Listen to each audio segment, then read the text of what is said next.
Thursday. Welcome. I had actually I heard someone say something on a podcast today that struck me in a way that I immediately went and picked up the gateless barrier because it made me think about a koan, and I kind of instantly knew what I wanted to talk about tonight. And so the thing that was said was, this person said, I just feel like everyone has been feeling this sense of dread, like this underlying background hum of dread for years. And then as they started talking about it, it was 2016, but then really in 2020, and they started pointing at different political events and different world events. But the theme, because I'm not trying to have a political discourse here, was this deep sense of dread that, in the estimation of the speakers, everyone is carrying around all the time right now, and that it's making it hard to function. And that struck me.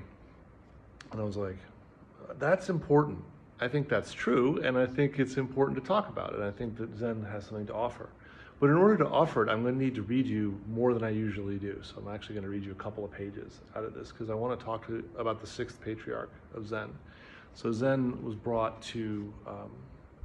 from India to China by Bodhidharma, and Bodhidharma is either an individual or a mythological collection of a collection of individuals that's become a mythological figure. We're not, entirely historically sure, but it doesn't matter, right? The concept is that Bodhidharma brought Buddhism, from the West to the East, from India to China, and then the Chinese patriarchs are the people who succeeded him. And the sixth one, it can be said is the one who's credited with formalizing the version of Zen that we would recognize as Zen, as opposed to Indian Buddhism. And so I'm going to read you a little bit about the sixth patriarch.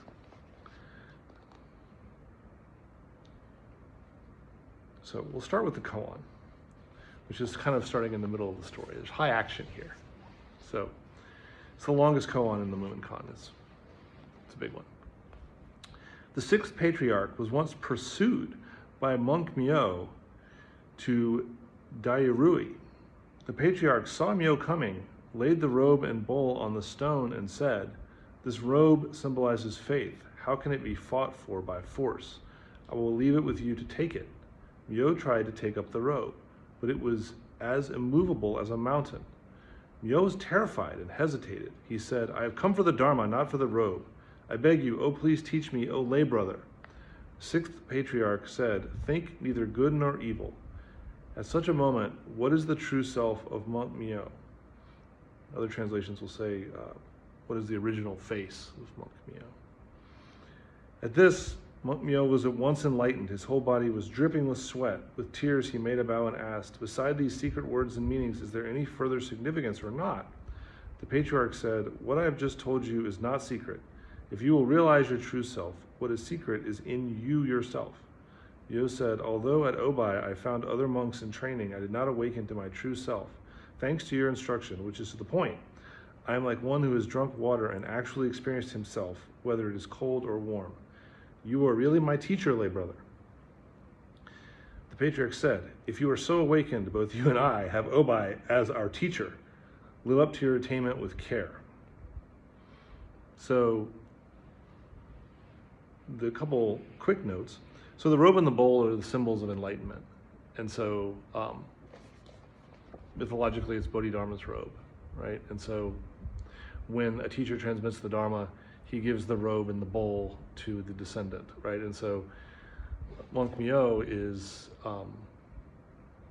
sort of the heir in waiting at the monastery, and it's expected that he will receive transmission, but then he doesn't, and instead the sixth patriarch does. And so I'm going to give you a little bit about that story, because it all kind of weaves into what I want to talk about. So the incident in the koan is taken from the biography of the sixth patriarch, Eno, one of the greatest masters in the history of Zen. After its introduction into China, Buddhism developed by stressing the importance of bibliographical and philosophical studies. Although the Buddhism that emphasized religious experience flourished after the time of Bodhidharma, it still retained a strong Indian influence in its teachings. It was Eno, the sixth patriarch, who almost completely wiped away the remaining Indian characteristics and laid the foundation for the new Buddhism in China called Zen. Master Eno was born in 638 in the Tang Dynasty in a poor family of Kanto Shou in the south of China. He lost his father while he was still very young, and after that he earned his livelihood and supported his mother by selling firewood in the town. He must have been born with rich religious endowments. His active Zen life started when he was about 40 years old, and he died in 713 in his 76th year. So one day when Eno was walking along the street as usual selling firewood, he happened to hear someone chanting the Diamond Sutra, and somehow it appealed to him. While listening to the chanting passage, he heard, "No mind, no abode, here works the mind." It strongly impressed Eno, and he could not leave without inquiring about it further. He asked the cantor where he had obtained such a superb sutra. The man told him he had received it from Master Gunin of Mount Obai. Now you can remember before they were talking about Mount Obai. From that moment, Eno wished to see Master Gunin and tried to find a way to do so. It happened, of course, that in time that a benevolent man gave him a certain sum of money, leaving it with his mother to take care of her living expenses, and Eno set on his long journey. So I'm going to skip a bit because this goes long, but the notion here is that eventually the teacher holds a contest to see who will receive transmission, and he does it with poetry, and Master Eno writes a poem which shows deeper insight than the ranking student, and so the master transmits to him in the middle of the night, which is why even to this day, like when I receive Dharma transmission, you receive it in the middle of the night, because he basically said, look, you get it, I'm going to give you transmission, but nobody's going to be cool with this, so you should go lay low for a while and then start teaching. But the ranking student pursues him, and that's Monk Myo. So Monk Myo pursues Eno, but when he gets to him, he finds out, actually, I don't even care about the robot bowl. I just want to know why I didn't understand. Okay, so what in the world does all this have to do with the pervading sense of dread, right? That was a lot of Zen Buddhist backstory. But there's a few things that I think are really profound going on here, one of which is not getting what you want, right? And so I want to reflect for a moment on, is it ever the case that the sense of dread is absent? Because as soon as I heard that said, I started thinking, well, wait a minute. Like, I am certainly not going to attempt to make the argument that there are not some sub-ideal circumstances occurring on Earth today, right? There are, 100%. But then I look at it, I'm like, okay, well, so like in the time of these folks, his father died, his mother was poor, and he's chopping wood for a living. You go a little further forward in history and you've got the Huns, constantly invading China. We've got plagues, we've got inept leaders, cruel leaders, executions. If you live in the 1800s and you're a Native American, then the settlers are coming for you. If you're the settlers and you're living there, the Native Americans are coming for you. It's like, wait a minute. Like, the First Noble Truth is functioning.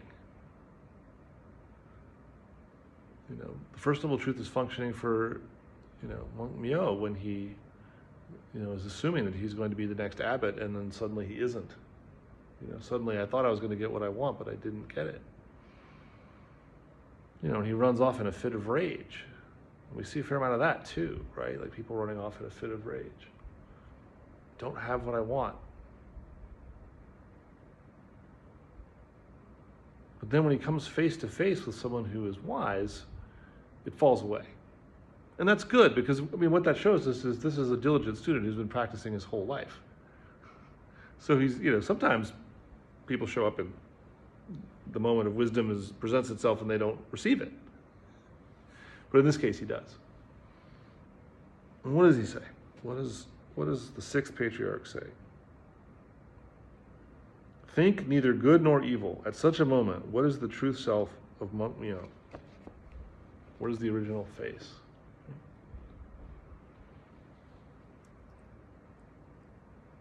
Think neither good nor evil.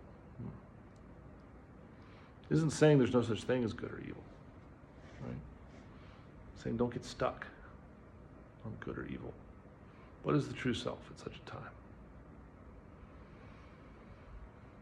How do we respond when we don't get what we want? You know? And it goes further. I love this koan because he breaks out into a cold sweat. He breaks out into a sweat.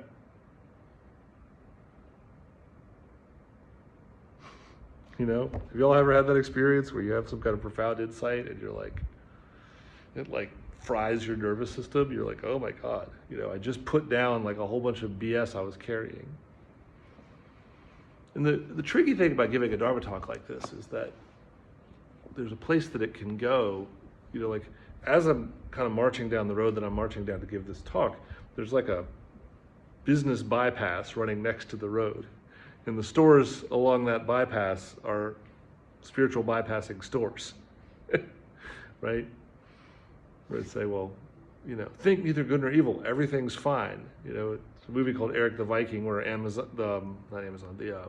is sinking. And the mayor of Atlantis is like up on the statue that's going under the ocean. He says, stay calm, this is not happening, right? And so, no, life is in fact happening. And the first noble truth is fully functioning. But there were 3 other noble truths. You know, so yes, there is suffering, there's dukkha. And dukkha isn't just like war and famine and like murder, right? Dukkha is also like changing the litter box and washing the dishes and like waking up when you're sleepy and like someone cutting you off in traffic. Like discomfort has a range, you know, from gnats around the brim of your baseball cap to, you know, war crimes. And the ego is sort of like a pig. It'll pretty much chew on whatever you give it, right? So, you know, if you're in a non-war crime area and there's gnats, you might be like, they're stupid gnats, right? It could have a lot of energy around it. But the danger of talking like this is that what you hear is, well, don't worry about the problems, just, you know, just realize your true self and then everything will be fine. It's like, no, everything already is fine. Everything already is one. Realize the true self and then everything is as it is. You know, because there's form and there's emptiness. From the perspective of emptiness, it's all one and it's all impermanent and it's fine. And from the perspective of form, there's skillful and unskillful. And we work with both, right? Which we see right here. You know, some guy's chasing you with murderous intent. What does he do? He runs up the mountain. But then the guy catches him and he gives him the robe and bowl. He's like, here, pick it up. And then he can't. And then turns into a whole different thing, right? So which is it, right? Should he run? Should he offer the teachings? Well, the 6th patriarch is responding in context to what's right in front of him, which is what I'm recommending.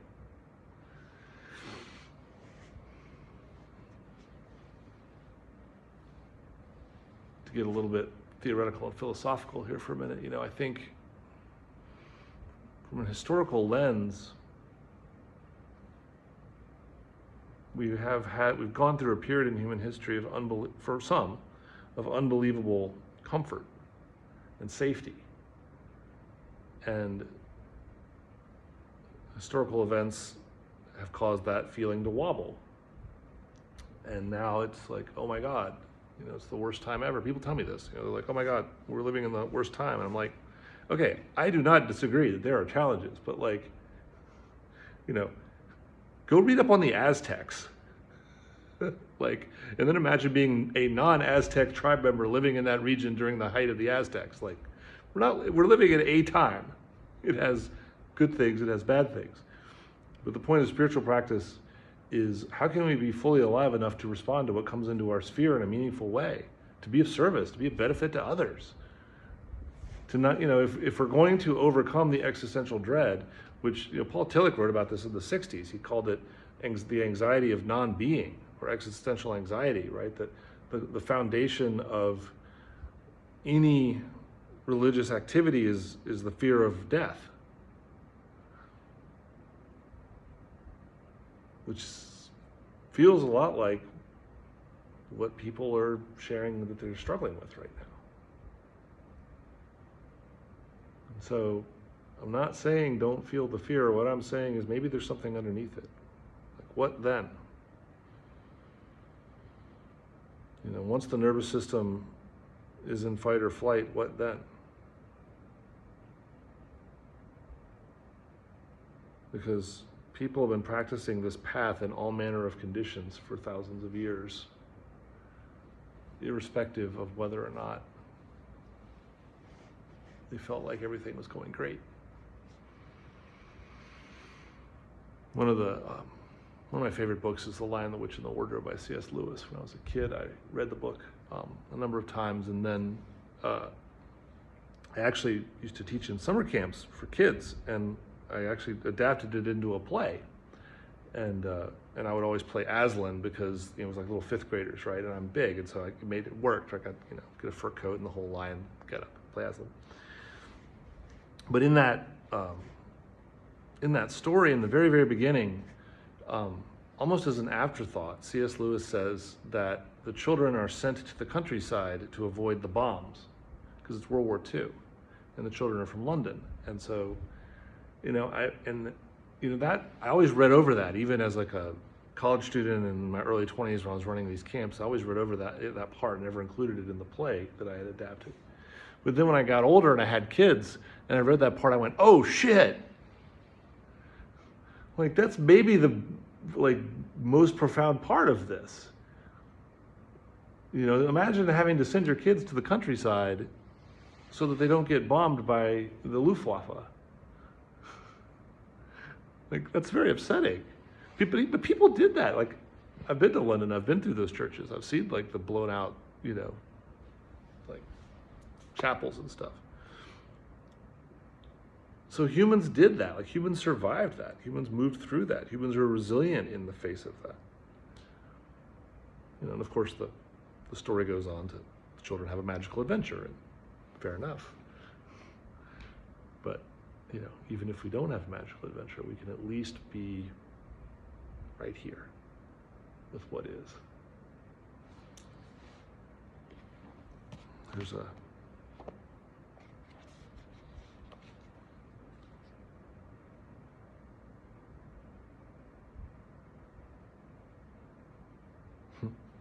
So I love Mumon's comment on this. He says, of the sixth patriarch, it has to be said that in an emergency, he did something extraordinary. He has a grandmotherly kindness. It is as if he had peeled a fresh lychee and removed its seed and then put it into your mouth so that you need only swallow it. I don't know if you guys have ever eaten a lychee, but the shell's hard and prickly. I don't know, gives a little extra something to the metaphor here. So that's my recommendation, right? In an emergency, do something extraordinary. Show grandmotherly kindness anyway, right? Peel the fruit, remove the seed, place it in someone's mouth, right? Be of benefit where you can. Selfless. The poem says, you may describe it, but in vain. Picture it, but to no avail. You can never praise it fully. Stop all your groping and maneuvering. There is nowhere to hide the true self. When the world collapses, it is indestructible. When the world collapses, it is indestructible. The world's been collapsing for 10,000 years, maybe more. It is indestructible. Come back to it.